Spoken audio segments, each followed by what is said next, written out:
আসসালামু আলাইকুম। আমার চতুর্থ শ্রেণীর বাংলা ভার্সনের বাচ্চারা, আজকে আমরা বাংলাদেশ ও বিশ্ব পরিচয় বই থেকে অধ্যায় 5 নিয়ে পড়ালেখা করব। দেখো অধ্যায় 5-এ কি আছে? বাংলাদেশের মুক্তিযুদ্ধের পটভূমি, তার মানে বাংলাদেশের মুক্তিযুদ্ধের যে ব্যাকগ্রাউন্ড বা গল্প, কিভাবে আমরা স্বাধীনতা অর্জন করেছি, কিভাবে কত কিছুর বিনিময়ে আজকে আমরা এই মাতৃভাষা বাংলায় কথা বলতে পারছি বা স্বাধীনভাবে স্বাধীন দেশে থাকতে পারছি, সেই গল্পই আজকে আমরা জানবো। তো দেখো কি বলেছে 1 নম্বরে, পূর্ব পাকিস্তান ও পশ্চিম পাকিস্তানের মধ্যে বৈষম্য। বৈষম্য মানে কি? দ্বন্দ্ব। একটা ছবি দেখতে পাচ্ছি, কিছু জনসাধারণ আছে এবং তাদের হাতে কিছু প্লে কার্ড আছে। কি লেখা আছে? রাষ্ট্রভাষা বাংলা চাই। আচ্ছা, তো এখানে আমাদেরকে 3টা প্রশ্ন দিয়েছে যে এটা কিসের ছবি, তারা কেন এই কাজটি করছেন, এর ফলে কি হয়েছিল। তাহলে এটি কিসের ছবি? এটি 1952 সালের ঐতিহাসিক ভাষা আন্দোলনের একটি মিছিলের ছবি। তারা কেন এই কাজটি করছেন? বাংলাকে রাষ্ট্রভাষা করার দাবিতে তারা এই আন্দোলন ও মিছিলে অংশ নিয়েছেন। আচ্ছা, এর ফলে কি হয়েছিল? এই আন্দোলনের ফলে 1952 সালের 21শে ফেব্রুয়ারি ঢাকার রাজপথে মিছিলে পুলিশ গুলি চালায়। এতে রফিক, সালাম, জব্বার, বরকত, শফিউর সহ অনেকে শহীদ হন। শেষ পর্যন্ত আন্দোলনের তীব্রতায় পাকিস্তানি শাসক গোষ্ঠী 1956 সালে বাংলা ভাষাকে রাষ্ট্রভাষার স্বীকৃতি দিতে বাধ্য হয়। আচ্ছা, ছবি দেখে পাশের ঘরের থাকা প্রশ্নগুলোর উত্তর লিখি। এরপরে কি বলা আছে? ব্রিটিশরা ভারতবর্ষকে প্রায় 200 বছর শাসন শোষণ করেছে। কত বছর? 200, তার মানে 200। 1947 সালে এই অঞ্চল ভারত ও পাকিস্তান নামক দুটি স্বাধীন দেশে ভাগ হয়। কোন কোন দেশে ভাগ হচ্ছে? ভারত ও পাকিস্তান। দুটি পৃথক অংশ নিয়েছিল পাকিস্তান। এখন যেটি পাকিস্তান সেটির নাম ছিল পশ্চিম পাকিস্তান এবং বাংলাদেশের নাম ছিল পূর্ব পাকিস্তান। পাকিস্তানের অধিকাংশ মানুষের ভাষা ছিল কি? বাংলা। কিন্তু পশ্চিম পাকিস্তানি শাসক গোষ্ঠী উর্দুকে রাষ্ট্রভাষা হিসেবে বাঙালিদের উপর চাপিয়ে দেওয়ার চেষ্টা করেছিল। 1948 সালে মোহাম্মদ আলী জিন্নাহ বললেন, উর্দুই হবে পাকিস্তানের রাষ্ট্রভাষা। এই ঘোষণা বাঙালিরা ঘৃণা ভরে প্রত্যাখ্যান করে। এর বিরুদ্ধে বাঙালিরা আন্দোলনে নামে। 1952 সালের 21শে ফেব্রুয়ারি রাষ্ট্রভাষা বাংলার দাবিতে ঢাকার রাজপথে মিছিল বের হয়। পাকিস্তানি শাসক গোষ্ঠীর নির্দেশে পুলিশ সেই মিছিলে গুলি করে। সেখানে রফিক, সালাম, জব্বার, বরকত, শফিউর সহ অনেকে শহীদ হন। তারপরেও সেই আন্দোলনকে থামানো যায়নি। পাকিস্তানের শাসক গোষ্ঠী শেষ পর্যন্ত কত সালে? 1956 সালে বাংলা ভাষাকে রাষ্ট্রভাষার স্বীকৃতি দিতে বাধ্য হয়। আচ্ছা, ভাষা আন্দোলনের পরে পূর্ব পাকিস্তানে বিরোধী রাজনৈতিক দলগুলো এক হতে থাকে। 1954 সালে প্রাদেশিক পরিষদ নির্বাচন উপলক্ষে শেরে বাংলা একে ফজলুল হক, মাওলানা আব্দুল হামিদ খান ভাসানী এবং হোসেন শহীদ সোহরাওয়ার্দীর নেতৃত্বে গঠিত হয় যুক্তফ্রন্ট। তাহলে যুক্তফ্রন্ট কত সালে গঠিত হয়েছে? 1954 সালে। নির্বাচনে যুক্তফ্রন্ট বিজয়ী হয় এবং সরকার গঠন করে, কিন্তু কয়েক মাসের মধ্যেই পাকিস্তানি শাসক গোষ্ঠী এই সরকার ভেঙে দেয়। ফলে পূর্ব পাকিস্তান এবং পশ্চিম পাকিস্তানের মধ্যে মতবিরোধ বাড়তেই থাকে। আচ্ছা, এখন কি বলেছে? পূর্বের পৃষ্ঠার অনুচ্ছেদ পড়ে ঘটনার সাথে সম্পর্কিত চরিত্রগুলো খুঁজে বের করি, নাম লিখে। তাহলে উর্দুকে রাষ্ট্রভাষা ঘোষণা কে করেছেন? মোহাম্মদ আলী জিন্নাহ। ভাষা আন্দোলনে কারা শহীদ হন? রফিক, সালাম, বরকত, জব্বার, শফিউর সহ আরো অনেকে। যুক্তফ্রন্ট গঠনে নেতৃত্ব দেন শেরে বাংলা একে ফজলুল হক, হোসেন শহীদ সোহরাওয়ার্দী ও মাওলানা আব্দুল হামিদ খান ভাসানী। আচ্ছা, পূর্বের পৃষ্ঠার অনুচ্ছেদটুকু মন দিয়ে পড়ি, মনোযোগ দিয়ে পড়ি এবং নিজের সময় রেখা অনুযায়ী তথ্য লিখি। তো এখানে কয়টা সাল দিয়েছে? টোটাল 5টা সাল দিয়েছে। 1947 সালে কি হয়েছিল? ভারত ও পাকিস্তান স্বাধীন হয়। 1948 সালে জিন্নাহ উর্দুকে রাষ্ট্রভাষা হিসেবে ঘোষণা দেন। 1952 সালে কি হয়? ভাষা আন্দোলন। 1954 সাল যুক্তফ্রন্ট নির্বাচন জয়ী হয়। যুক্তফ্রন্ট নির্বাচনে জয়ী হবে। আচ্ছা, 1956 সাল বাংলা রাষ্ট্রভাষার স্বীকৃতি পায়। আচ্ছা, পূর্ব ও পশ্চিম পাকিস্তানের মধ্যে দূরত্ব ছিল প্রায় 2000 কিলোমিটার। দুই অঞ্চলের মানুষের ভাষা, খাবার, পোশাক, সংস্কৃতি ও ঐতিহ্যে ছিল ভিন্নতা। সরকারি সুযোগ সুবিধা, চাকরি সহ সকল ক্ষেত্রে পূর্ব পাকিস্তানিরা বৈষম্যের শিকার ছিল। সেনাবাহিনীতে বাঙালিরা চাকরি পেত শতকরা 10 জন। কতজন পেত? শতকরা 10 জন। তার মানে 100 জনের মধ্যে শুধুমাত্র 10 জন বাঙালিরা পেত। পূর্ব পাকিস্তানি শিক্ষা খাতে ব্যয় করত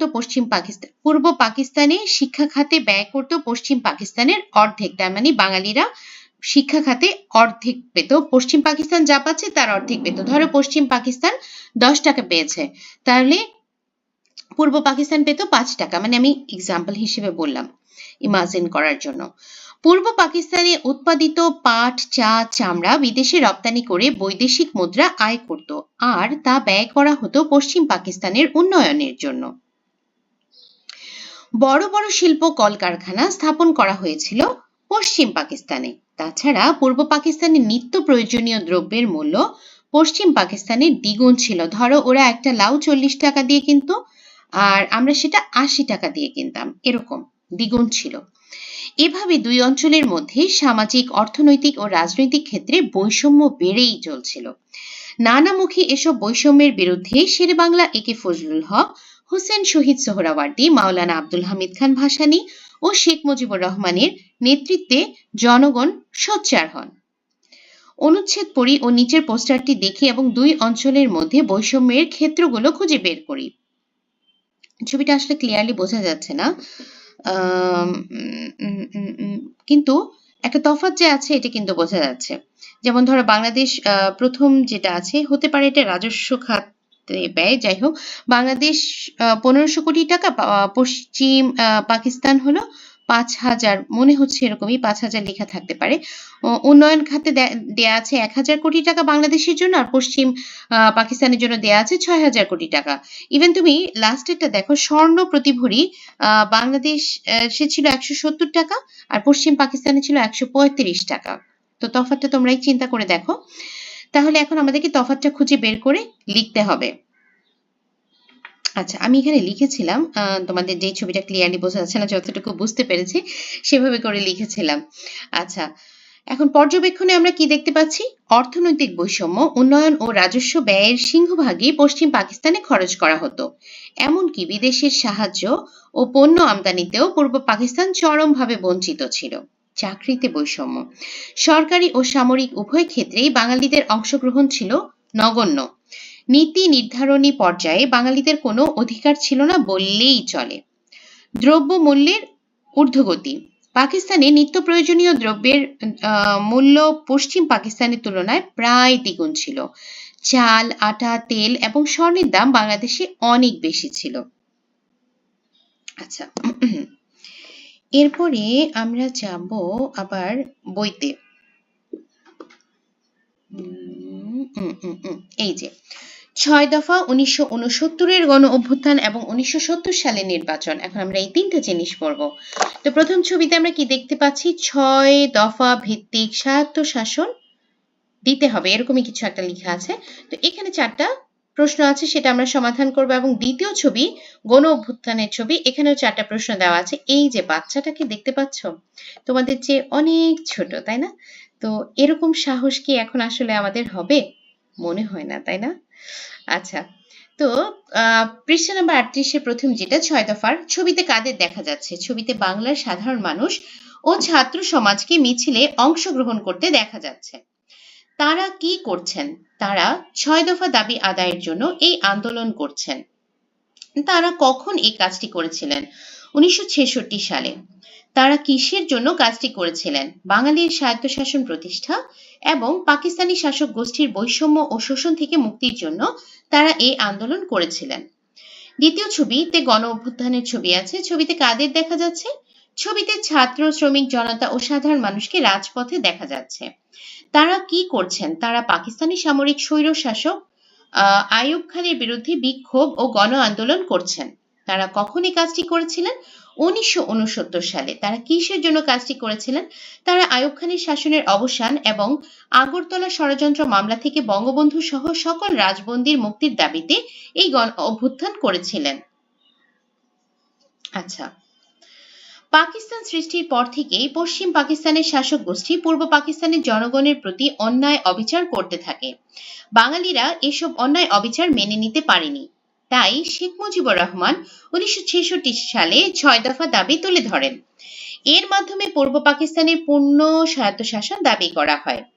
6 দফার অন্যান্য দাবির মধ্যে অন্যতম ছিল এই অঞ্চলের জন্য একটি নিজস্ব মুদ্রা, এছাড়া খাজনা, ট্যাক্স ধার্য ও আদায়, তারপরে হলো তোমার রপ্তানি আয়ের বৈদেশিক মুদ্রা ও আধা সামরিক বাহিনীর নিয়ন্ত্রণ থাকবে আঞ্চলিক সরকারের হাতে।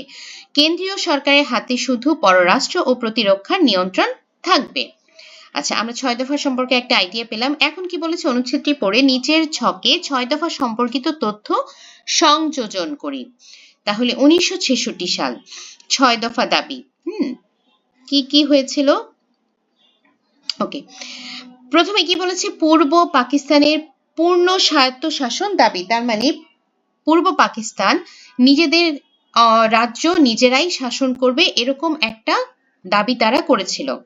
দ্বিতীয় দফা দাবি ছিল এই অঞ্চলের জন্য নিজস্ব মুদ্রা ব্যবস্থা, মানে যেটা ছিল যে তোমার পাকিস্তানের মুদ্রার উপরেই আমরা নির্ভরশীল ছিলাম। তো এখানে তখন আমরা একটা দাবি করেছিলাম যে আমাদের যেহেতু রাষ্ট্র আলাদা, আমরা আমাদের নিজস্ব মুদ্রার ব্যবস্থা চাই, যে আমাদের নিজস্ব একটা মুদ্রা ব্যবস্থা থাকবে, পয়সার ব্যবস্থা থাকবে। এরপর কি বলেছে? খাজনা ও ট্যাক্স ধার্য এবং আদায়ের ক্ষমতা আঞ্চলিক সরকারের হাতে ন্যস্ত করতে হবে। আচ্ছা, আঞ্চলিক সরকার, তার মানে আঞ্চলিক সরকার কোনটা? যেটা হলো তোমার পশ্চিম পাকিস্তানের যে সরকারটা সেটা হলো আঞ্চলিক সরকার, এবং দুই পাকিস্তান মিলেই যেই সরকারটা ওটা হলো কেন্দ্রীয় সরকার। তো আমরা দাবি করেছিলাম যে আমাদের পশ্চিম পাকিস্তানের যে খাজনা অথবা ট্যাক্স, এটা আমরা কতটুকু ধার্য করব এবং কতটুকু আদায় করব, এটার আঞ্চলিক সরকারের হাতেই ক্ষমতাটা থাকতে হবে। রপ্তানি আয়ের বৈদেশিক মুদ্রা আঞ্চলিক সরকারের নিয়ন্ত্রণে থাকবে, একই কথা। আধা সামরিক বাহিনী গঠনের ক্ষমতা আঞ্চলিক সরকারের হাতে থাকবে। আধার সামরিক বাহিনী, যেমন আমরা এর আগে মিলিটারি বা আধার সামরিক আমরা শুধুমাত্র শর্করা 10 জন হিসেবে আমরা কিন্তু জয়েন করতে পারতাম, তাহলে এটা গঠনের ক্ষমতাও আঞ্চলিক সরকারের হাতেই থাকতে হবে। এবং কেন্দ্রীয় সরকারের অধীনে শুধুমাত্র প্রতিরক্ষা ও পররাষ্ট্র বিষয় রাখা হবে। তো এর আগে তো যেটা হতো যে কেন্দ্রীয় সরকার তোমার অন্যান্য সব মন্ত্রণালয় তারা কিন্তু দেখতো, এবং তোমার তখন যেটা হতো, এই জন্য আমরা কিন্তু এই স্বাধীনতাটা পেতাম না। এই জন্য বলেছে যে কেন্দ্রীয় সরকারের হাতে শুধুমাত্র দুটা দপ্তর থাকবে, প্রতিরক্ষা এবং পররাষ্ট্র, এবং অন্য সব বিষয়ে অঙ্গরাজ্যগুলোই পূর্ণ ক্ষমতা পাবে। ঠিক আছে? আচ্ছা, বুঝলাম। এরপরে আমরা যাচ্ছি হলো এই যে 1968 সালে শেখ মুজিবুর রহমানকে 1 নম্বর আসামি করে আরো 34 জনের বিরুদ্ধে আগরতলা ষড়যন্ত্র মামলা দেওয়া হয়, তাদেরকে কারাগারে বন্দী করা হয়। তাহলে এই ঘটনা কবে হয়েছে? 1968 সালে। অসংখ্য ছাত্র ও সাধারণ মানুষ এই গ্রেফতারের প্রতিবাদ জানান। মামলা প্রত্যাহার এবং সকল কারাবন্দীর মুক্তির জন্য মাওলানা ভাসানীর নেতৃত্বে ছাত্র জনতা আন্দোলন শুরু করে। তা একসময় গণ অভ্যুত্থানের রূপ নেয়, যা 69-এর গণ অভ্যুত্থান নামে পরিচিত। এই গণ অভ্যুত্থানে শহীদ হন আসাদ, ডক্টর শামসুজ্জোহা, সার্জেন্ট জহুরুল হক, শিশু মতিউর সহ অনেকে। পাকিস্তান সরকার শেষ পর্যন্ত সকল রাজবন্দীকে মুক্তি দিতে বাধ্য হয়।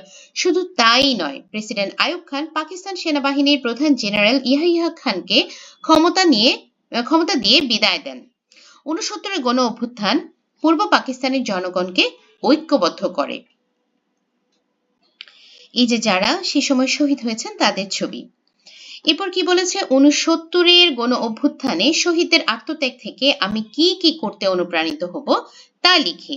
তাহলে কি কি করতে অনুপ্রাণিত হব? শহীদদের প্রতি গভীর শ্রদ্ধা প্রদর্শন করব, দেশের প্রয়োজনে ও অন্যায়ের বিরুদ্ধে সব সময় সোচ্চার থাকব, নিজ দেশের স্বাধীনতা ও সার্বভৌমত্ব রক্ষা করতে সদা প্রস্তুত থাকব, শহীদদের আদর্শ বুকে ধারণ করে একজন সুনাগরিক হিসেবে নিজেকে গড়ে তুলব, দেশের ইতিহাস ও বীরত্ব গাথা সম্পর্কে নিজে জানব এবং অন্যদের জানাবো। আচ্ছা, জেনারেল ইয়াহিয়া ক্ষমতায় এসে 1970 সালে সাধারণ নির্বাচন আয়োজন করেন। নির্বাচনে শেখ মুজিবুর রহমানের নেতৃত্বে আওয়ামী লীগ জয়লাভ করলেও ইয়াহিয়া খান সরকার গঠন করতে দেয়নি। চিন্তা করতে পারো কি দুষ্টু, জিতে গেছে তারপর সরকার গঠন করতে দেয়নি। ফলে পূর্ব পাকিস্তানের জনগণ পাকিস্তানি শাসকদের বিরুদ্ধে প্রতিবাদী হয়ে অসহযোগ আন্দোলন শুরু করে। 1970 সালের নির্বাচনে মানুষ ভোটাধিকার পায় এবং তাদের এই সমর্থন পূর্ব পাকিস্তানের স্বাধীনতার পথ সুগম করে। আচ্ছা, নিজেরা কতগুলো দলে ভাগ হয়ে প্রশ্ন বানাই এবং অন্য দলকে প্রশ্ন জিজ্ঞেস করি। আমি এরকম কিছু প্রশ্ন বানিয়েছি, তোমরা চাইলে স্ক্রিনশট নিয়ে নিতে পারো। যেমন এই যে 6 দফা দাবি কে উত্থাপন করেন, 6 দফা আন্দোলন কত সালে শুরু হয়, আগরতলা ষড়যন্ত্র মামলা কবে হয়, 69-এর গণ অভ্যুত্থানে একজন শহীদের নাম লেখো, 1970 সালে নির্বাচনে কোন দল জয়লাভ করে, 1970 সালে নির্বাচন কে আয়োজন করেন, অসহযোগ আন্দোলন কেন শুরু হয়, 6 দফার মূল উদ্দেশ্য কি ছিল। এরকম কিছু প্রশ্ন আমি তৈরি করেছি, এগুলো তোমরা স্ক্রিনশট নিয়ে লিখে নিতে পারো। আচ্ছা, এরপরে আমরা অনুশীলনীতে এসেছি। অনুশীলনীতে আমাদের আছে সঠিক উত্তর, শূন্যস্থান পূরণ, বাম পাশের সাথে ডান পাশ মিলকরণ, সংক্ষিপ্ত এবং বর্ণনামূলক প্রশ্ন। তো কি আছে, স্বাধীনতার পূর্বে বাংলাদেশের নাম কি ছিল? পূর্ব পাকিস্তান। পূর্ব পাকিস্তানি শিক্ষা খাতে ব্যয় করা হতো পশ্চিম পাকিস্তানের অর্ধেক। পূর্ব পাকিস্তানের নিজস্ব মুদ্রা দাবি নিচের কোনটির সাথে সম্পর্কযুক্ত? 6 দফা। আচ্ছা, শূন্যস্থান, পাকিস্তানের অধিকাংশ মানুষের ভাষা ছিল বাংলা। 6 দফার মাধ্যমে পূর্ব পাকিস্তানের পূর্ণ স্বায়ত্তশাসন দাবি করা হয়। 69-এর গণ অভ্যুত্থান পূর্ব পাকিস্তানের জনগণকে ঐক্যবদ্ধ করে। সরকারি সুযোগ সুবিধা সহ সকল ক্ষেত্রে পূর্ব পাকিস্তানিরা বৈষম্যের শিকার ছিল। আচ্ছা, এরপরে হলো বাম পাশের সাথে ডান পাশ মিলকরণ। আচ্ছা, একটু দেখিয়ে দেই তোমাদেরকে।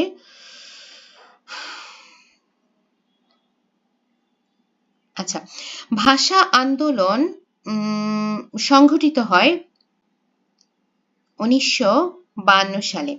6 দফা দাবি উত্থাপিত হয় 1966 সালে। প্রাদেশিক নির্বাচন দাঁড়া একটা মিনিট, একটু এখানে 70, হ্যাঁ ওটা ওখানে দেখালে অবশ্য পারতাম, একটু অগোছালো লাগছিল, এই জন্য এখানে দেখাতে চাচ্ছি। প্রাদেশিক পরিষদ নির্বাচন অনুষ্ঠিত হয় 1954 সালে। বাংলা ভাষাকে রাষ্ট্রভাষার স্বীকৃতি দেওয়া হয় 1956 সালে এবং পূর্ব পাকিস্তানে সাধারণ নির্বাচন অনুষ্ঠিত হয় 1970 সালে। আচ্ছা, এখানেও দেখে নিতে পারো, এখানে আসলে এই লেখাগুলো একটু এপাশে হওয়াতে হেজি লাগছে। আচ্ছা, গেল। এরপরে সংক্ষিপ্ত প্রশ্ন, 1952 সালের ভাষা আন্দোলনে কারা শহীদ হয়েছিল? 1952 সালের ভাষা আন্দোলনে বাংলা ভাষাকে রাষ্ট্রভাষা করার দাবিতে অসংখ্য ছাত্র ও সাধারণ মানুষ আন্দোলনে অংশগ্রহণ করেন। 21শে ফেব্রুয়ারি ঢাকার রাজপথে মিছিল চলাকালে পাকিস্তানি শাসকদের নির্দেশে পুলিশ গুলি চালায়। এতে রফিক, সালাম, বরকত, জব্বার, শফিউর সহ আরো অনেক বীর সন্তান শহীদ হন। 1954 সালে কাদের নেতৃত্বে যুক্তফ্রন্ট গঠিত হয়েছিল? 1954 সালে পূর্ব পাকিস্তানের জনগণের অধিকার আদায়ের লক্ষ্যে বিভিন্ন বিরোধী রাজনৈতিক দল একত্রিত হয়ে যুক্তফ্রন্ট গঠন করে। এই যুক্তফ্রন্টের নেতৃত্ব দেন এ.কে ফজলুল হক, আব্দুল হামিদ খান ভাসানী এবং হোসেন শহীদ সোহরাওয়ার্দী।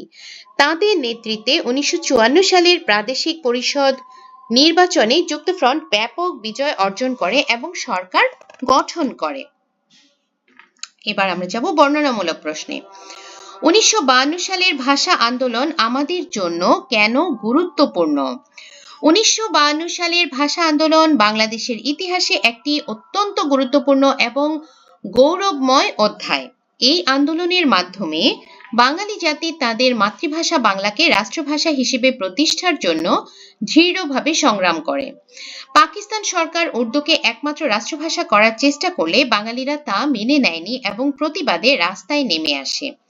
21শে ফেব্রুয়ারি ছাত্র জনতা মিছিল বের করলে পুলিশের গুলিতে অনেকেই শহীদ হন। এই আত্মত্যাগ বাঙালিদের মধ্যে দেশপ্রেম, ঐক্য ও অধিকার সচেতনতা বৃদ্ধি করে। ভাষা আন্দোলনের ফলে বাংলা ভাষা রাষ্ট্রভাষার স্বীকৃতি পায়, যা বাঙালির সাংস্কৃতিক পরিচয় রক্ষায় গুরুত্বপূর্ণ ভূমিকা রাখে। এছাড়া এই আন্দোলনই পরবর্তীতে স্বাধীনতা আন্দোলনের ভিত্তি তৈরি করে এবং 1971 সালের মুক্তিযুদ্ধের পথ সুগম করে। তাই ভাষা আন্দোলন আমাদের জাতীয় জীবনে এক ঐতিহাসিক মাইলফলক। পরের প্রশ্ন, পূর্ব পাকিস্তানের জনগণ কিভাবে বৈষম্যের শিকার হয়েছিল তা লিখো। পূর্ব পাকিস্তানের জনগণ বিভিন্ন ক্ষেত্রে দীর্ঘদিন ধরে বৈষম্যের শিকার হয়েছিল। রাজনৈতিক, অর্থনৈতিক, সামাজিক ও সাংস্কৃতিক সব ক্ষেত্রেই এই বৈষম্য বিদ্যমান ছিল। অর্থনৈতিক ক্ষেত্রে পূর্ব পাকিস্তানে উৎপাদিত পাট, চা, চামড়া ইত্যাদি রপ্তানি করে বৈদেশিক মুদ্রা অর্জিত হলেও সেই অর্থ পশ্চিম পাকিস্তানের উন্নয়নে ব্যয় করা হতো। ফলে পূর্ব পাকিস্তানের উন্নয়ন বাধাগ্রস্ত হয়। সরকারি চাকরি ও সেনাবাহিনীতে বাঙালিদের সংখ্যা খুবই কম ছিল। সেনাবাহিনীতে শতকরা 10 জন পূর্ব পাকিস্তান থেকে সুযোগ পেত।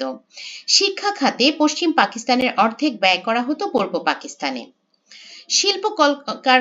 শিল্প কারখানা ও অবকাঠামোগত উন্নয়ন বেশি করা হয়েছিল পশ্চিম পাকিস্তানে। পূর্ব পাকিস্তানে বড় বড় শিল্প কারখানা স্থাপন করা হয়নি। নিত্য প্রয়োজনীয় দ্রব্যের মূল্য পূর্ব পাকিস্তানে ছিল দ্বিগুণ, যা সাধারণ মানুষের জীবনযাত্রাকে কঠিন করে তোলে। এছাড়া ভাষা ও সাংস্কৃতিক ক্ষেত্রেও বাঙালিদের উপর উর্দু চাপিয়ে দেওয়ার চেষ্টা করা হয়, যা ছিল সাংস্কৃতিক বৈষম্যের একটি বড় উদাহরণ। এইসব বৈষম্যের কারণে পূর্ব পাকিস্তানের জনগণ অসন্তুষ্ট হয়ে ওঠে এবং ধীরে ধীরে আন্দোলনের মাধ্যমে নিজেদের অধিকার আদায়ের জন্য সংগ্রাম শুরু করে, যা পরবর্তীতে স্বাধীনতা আন্দোলনের রূপ নেয়। তো ছোট্ট বন্ধুরা, আমাদের এই অধ্যায়টা হয়ে গেছে। আশা করি পুরোটা ভিডিও যারা দেখেছো তাদের জন্য এখন মেমোরাইজ করা খুব সহজ হয়ে যাবে। আজকের মতো আমি এখানে শেষ করছি।